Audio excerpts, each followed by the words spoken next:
Hello दोस्तों, स्वागत है आपका अपने YouTube channel code with weapon पर। इस वीडियो के अंदर हम HTML को सीखेंगे और ये सीरीज़ होने वाली है HTML की, जिसमें हम HTML को जीरो से लेकर एंड तक अच्छे से सीखने वाले हैं। और HTML एक हाइपर टेक्स्ट मार्कअप लैंग्वेज होती है जिसका यूज़ हम वेबसाइट को बनाने के लिए करते हैं। इस वीडियो में हम HTML की VS कोड के साथ एक बेसिक अंडरस्टैंडिंग लेंगे और इसके बाद हम सारे टॉपिकों को स्टेप बाय स्टेप कवर करेंगे, जैसे बॉयलरप्लेट कोड क्या होती है, कमेंट्स क्या होते हैं, कैसे हम इनपुट टैग लगाते हैं, कैसे हम लिंक लगाते हैं, कैसे हम लिस्ट बनाते हैं, ये सारी चीज़ें। और क्या डिव यूज़ करते हैं, कैसे हम क्लास आईडी यूज़ करते हैं, ये सारी चीज़ें हम HTML के अंदर स्टेप बाय स्टेप कवर करेंगे। यहाँ पर हम कोडिंग करने वाले हैं VS कोड के अंदर। और VS कोड एक कोड एडिटर होता है जिसमें हम कोड को लिखते हैं, कोड को एडिट करते हैं। VS कोड कुछ हमें अच्छे फीचर देता है जिनकी मदद से हमें कोड लिखने में आसानी होती है और काफ़ी अच्छा एक सॉफ्टवेयर है VS कोड। तो हम VS कोड के अंदर ही यहाँ पर कोडिंग करने वाले हैं। हम यहाँ पर HTML का कोड VS कोड में लिखेंगे और एक बेसिक अंडरस्टैंडिंग लेंगे यहाँ पर। तो सबसे पहले तो हम यहाँ पर VS कोड को डाउनलोड करेंगे। मेरे पास यहाँ पर VS कोड पहले से डाउनलोड है, तो इसे यहाँ से मैं थोड़ा सा मिनिमाइज़ करके आपको बता दूँ कि जब आप VS कोड डाउनलोड करेंगे तो आपके जो भी आप अपना ब्राउज़र यूज़ करते हैं उस ब्राउज़र में आप यहाँ पर जैसे VS कोड लिखेंगे तो आपको VS कोड देखने को मिलेगा। और जो भी ऑपरेटिंग सिस्टम आप यूज़ करते हैं उसके लिए यहाँ से सिंपली आप जाकर अपने ब्राउज़र से अपने VS कोड को डाउनलोड कर सकते हैं। आपको यहाँ पर Mac OS, window and Linux के लिए VS कोड मिल जाएगा। तो आप यहाँ पर सिंपली उसको डाउनलोड करने के बाद इंस्टॉल कर लें और इंस्टॉल करने के बाद आपको यहाँ पर उसको ओपन कर लेना है। VS कोड को ओपन करने के बाद आपको जो सबसे पहला काम करना है वो ये करना है कि यहाँ पर आपको कुछ इस तरीके का इंटरफेस देखने को मिलेगा। और फिर आपको ये करना है कि यहाँ पर क्लिक करने के बाद आपको जो ये वाला सेक्शन दिखेगा, यहाँ पर आपका फोल्डर देखने को मिलेगा, जो फोल्डर आपने यहाँ पर खोल कर रखा है। हम यहाँ पर क्लिक करने के बाद फाइल पर क्लिक करेंगे। फाइल पर क्लिक करने के बाद यहाँ पर ओपन फोल्डर पर जाएंगे। ओपन फोल्डर पर जाने के बाद आपकी ये ड्राइव ओपन होंगी। जिस भी ड्राइव के अंदर आप अपने कोड को सेव करना चाहते हैं उस ड्राइव को यहाँ से ओपन करेंगे। ओपन करने के बाद यहाँ पर आप एक फ़ोल्डर बना लें, जिस भी फ़ोल्डर में आप अपने कोड को सेव करेंगे। यहाँ पर मैंने HTML के नाम से एक फ़ोल्डर बनाया हुआ है, तो यहाँ पर मैं इसको सिलेक्ट करूँगा। इसको मैं अपने VS कोड के अंदर खोल लूँगा, तो यहाँ पर मुझे HTML के नाम से मेरा फ़ोल्डर दिखेगा। इसके बाद यहाँ पर जो आपको दो ऑप्शन देखने को मिलेंगे, एक न्यू फाइल और एक यहाँ पर देखने को मिलेगा न्यू फोल्डर। तो जब आप न्यू फाइल पर क्लिक करेंगे तो आपकी यहाँ पर फाइल बनेगी और जिस भी प्रोग्रामिंग का आप फाइल बनाना चाहते हैं उसकी बना सकते हैं। जैसे मैं यहाँ पर आपको बना के दिखा दूँ, index.html की अगर मैं यहाँ पर फाइल बनाऊँगा तो कुछ इस तरीके से यहाँ पर फाइल बन जाएगी। और अभी के लिए इसे मैं हटा दूँ। और अगर आप कोई फ़ोल्डर बनाएंगे तो आप यहाँ पर क्लिक करेंगे और इस फोल्डर के अंदर एक और फोल्डर आप यहाँ पर बना सकते हैं यहाँ से। तो इसको हम बनाएंगे अभी फोल्डर को। इससे पहले हम यहाँ पर एक और काम कर लेते हैं। हम यहाँ पर करेंगे एक्सटेंशन डाउनलोड और यहाँ पर क्लिक करके आप कुछ एक्सटेंशन डाउनलोड कर लें। जो कि पहली एक्सटेंशन आपको डाउनलोड करना है वो करना है लाइव प्रीव्यू। तो आप जैसे यहाँ पर लाइव प्रीव्यू लिखेंगे तो यहाँ पर आपको एक एक्सटेंशन देखने को मिलेगी, लाइव प्रीव्यू। ये यहाँ पर क्लिक करके आप इसको इंस्टॉल कर लें। मेरे में पहले से यहाँ पर इंस्टॉल है तो यहाँ पर ये ऑप्शन डिसेबल का आ रहा है। दूसरी जो एक्सटेंशन है उसको आप यहाँ पर क्लिक करके इसको डाउनलोड कर लें, जिसका नाम है लाइव सर्वर। तो इसको इंस्टॉल कर लें। अब इनसे क्या होगा इनको हम देखेंगे अभी। इसके बाद जो तीसरी एक्सटेंशन है उसको आप यहाँ पर आइकॉन थीम के नाम से है, जिसे आप डाउनलोड कर लें। तो यहाँ पर आपको देखने को मिलेगी मटेरियल आइकन, तो आप इसको यहाँ पर इंस्टॉल कर लें। ठीक है, इसको इंस्टॉल करने के बाद तो ठीक है, अभी के लिए इतना ही काफ़ी है। हम वापस यहाँ पर जाएंगे। अब हमने जो एक्सटेंशन डाउनलोड किए हैं हम पहले इनको देख लेते हैं ये क्या है। जो हमने आइकन थीम डाउनलोड की थी उसका मतलब ये है कि जब आप यहाँ पर कोई भी प्रोग्रामिंग लैंग्वेज की फ़ाइल बनाएंगे, जैसे मैं यहाँ पर HTML की बनाना चाहता हूँ तो यहाँ पर मैं लिखूँगा index.html। जैसे मैं लिखूँगा तो ये मुझे HTML का आइकन यहाँ पर देगा। और जैसे ही मैं यहाँ पर लिखता हूँ index.js तो यहाँ पर मुझे जावास्क्रिप्ट का आइकन देखने को मिलेगा।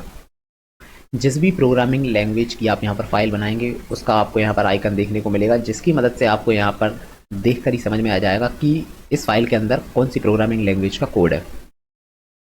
तो आइकन थीम से आपको यहाँ पर आइकन देखने को मिलेंगे। इसके बाद जो हमने एक और एक्सटेंशन डाउनलोड की थी, अभी के लिए मैं इसे भी हटा देता हूँ यहाँ से। हमने यहाँ पर आइकन थीम देखने के लिए ये फाइल बनाई। अब जो एक और थीम हमने डाउनलोड की थी और वो की थी हमने लाइव प्रीव्यू। तो जैसे मैं बता दूं आपको कि index dot H T M L में यहाँ पर लिखूँगा, ये वाली मुझे डिलीट नहीं करनी थी।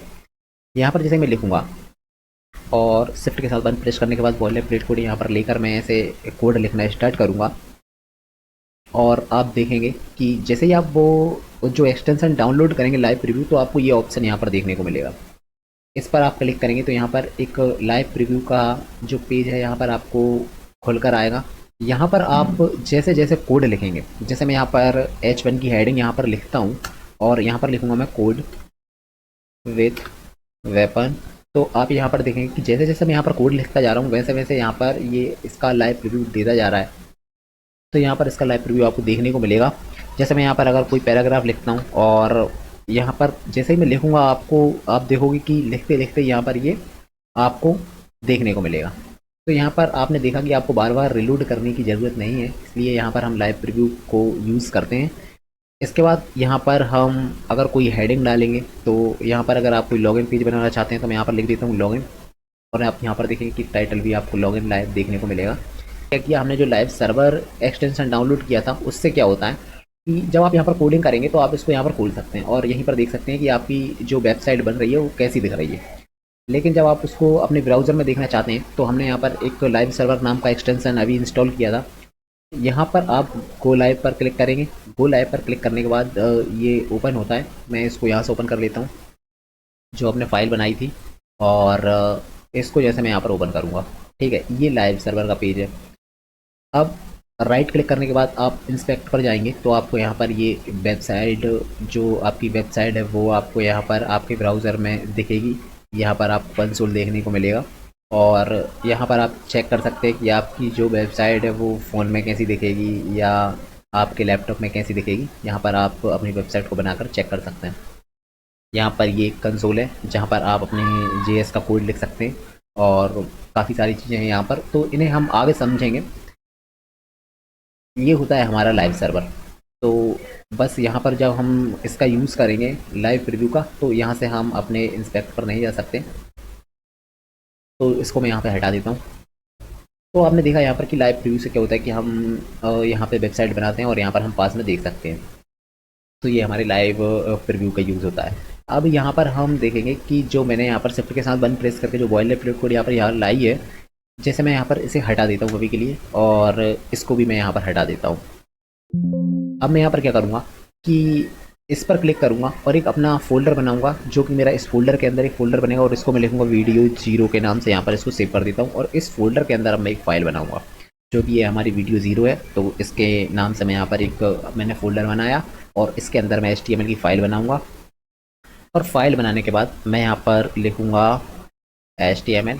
अब मैं यहाँ पर आपको बताता हूँ कि अभी के लिए आप ये देखें कि शिफ्ट के साथ मैं यहाँ पर प्रेस करूँगा, ये हमें VS कोड के कुछ फीचर्स होते हैं, एमिट एब्रीविएशन, जो कि हमें ये फैसिलिटी देते हैं कि हम यहाँ पर यूज़ कर सकते हैं इनको, और इनकी मदद से हम यहाँ पर कोड लिखने में बहुत ज़्यादा आसानी होती है और टाइम की भी काफ़ी बचत होती है।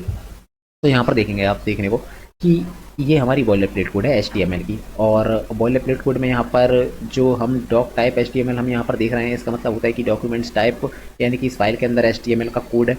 एंड इसके बाद हम यहाँ पर देखेंगे कि लैंग्वेज इंग्लिश है, HTML LANG लैंग और EN इंग्लिश, ठीक है। तो इसका मतलब ये होता है। एंड ये हमारा हेड का सेक्शन होता है जिसके अंदर कुछ मेटा टैग्स होते हैं, और यहाँ पर जो हमारी वेबसाइट है, जो हमारा कोड है, तो ये डिस्क्रिप्शन का यूज़ यहाँ पर होता है सर्च इंजन में।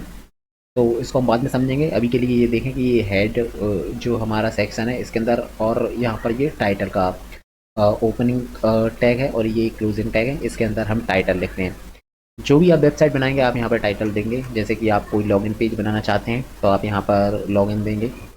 आप जो भी टाइटल का नाम रखना चाहते हैं, आप कोई अगर ई-कॉमर्स वेबसाइट बनाएंगे तो आप उसका नाम यहाँ पर देंगे ई-कॉमर्स वेबसाइट, तो ये आपका टाइटल होगा। इसके बाद आपका अगला सेक्शन आएगा बॉडी का, जो कि ओपनिंग टैग ये है और इसका बॉडी का क्लोजिंग टैग ये है।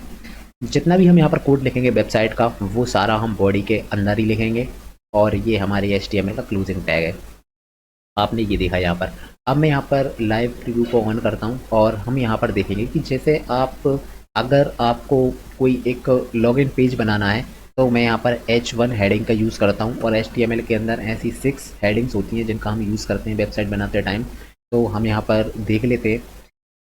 H1 का यूज़ अगर मैं यहाँ पर करता हूँ और मैं यहाँ पर लिखता हूँ लॉगिन, और तो लॉगिन मैं यहाँ पर लिखूँगा तो यहाँ पर आपको लॉगिन देखने को मिलेगा, और ये होता है हमारे HTML का H1 हेडिंग। इसी तरीके से हेडिंग हमारी 6 होती हैं, और H2 हेडिंग कुछ हमारी इस तरीके से देखने को मिलती है। यहाँ पर मैं यहाँ पर लिख देता हूँ लॉगिन, तो ये हमारी हेडिंग 2 है। तो आप जैसे एक कोई लॉगिन पेज बनाना चाहते हैं तो आप हेडिंग का यूज़ करेंगे, तो आप H1 का यूज़ कर सकते हैं, H2 का कर सकते हैं, जो भी आप यूज़ करना चाहते हैं। जैसे अगर आप कोई पैराग्राफ लिखना चाहते हैं तो आप यहाँ पर पी टैग का यूज़ करेंगे, तो मैं यहाँ पर लिख देता हूँ दिस इज़ अ पैरा। इस तरीके से आप पैराग्राफ लिख सकते हैं। अगर मैं बताऊँ आपको, अगर यहाँ पर आपको कोई फॉर्म बनाना है तो आप यहाँ पर इनपुट टैग का यूज़ करके एक फॉर्म बना सकते हैं अच्छा सा, जहाँ पर आपको नाम देखने को मिलेगा। इसी तरीके से आप यहाँ पर लास्ट नेम लिखेंगे, यहाँ पर फर्स्ट नाम लिखेंगे। अब इस फॉर्म को अगर आपको सबमिट करना है तो आप यहाँ पर एक बटन लगाएंगे जिससे आप सबमिट कर सकें। तो यहाँ पर मैं एक बटन लगा देता हूँ और इसका नाम रखूँगा सबमिट। इस तरीके से आप एक बटन बना सकते हैं। अब अगर फॉर्म गलत भी भर गया है तो आप यहाँ पर एक रीसेट का बटन भी बना सकते हैं, और हम यहाँ पर नाम लिख देंगे इसका रीसेट।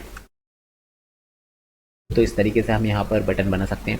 अब ये जो हम वेबसाइट बनाएंगे ये हम HTML की मदद से बनाते हैं, और जैसे हम चाहते हैं कि इसका कलर रेड हो, इसका कलर रेड हो, इसका बैकग्राउंड कलर ब्लैक हो, इसका कलर वाइट हो, तो ये सारी चीज़ें जो इसमें हम खूबसूरती देंगे वो हम CSS की मदद से देंगे।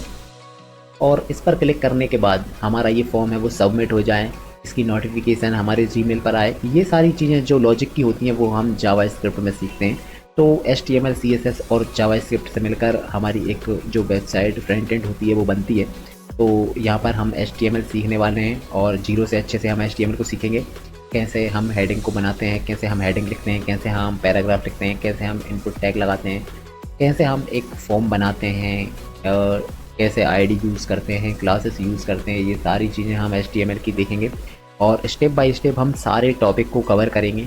इस वीडियो में हमने एक बेसिक सी अंडरस्टैंडिंग ले ली है HTML को लेकर, और अगली वीडियो से हम फिर से बॉयलरप्लेट कोड से स्टार्ट करेंगे। सारी हेडिंग्स देखेंगे, पैराग्राफ देखेंगे, और सारी चीज़ें हम देखेंगे। तो अभी के लिए इस वीडियो में इतना ही दोस्तों, मिलते हैं अगली वीडियो में। बने रहिए इस सीरीज़ में, तब तक के लिए बाय बाय।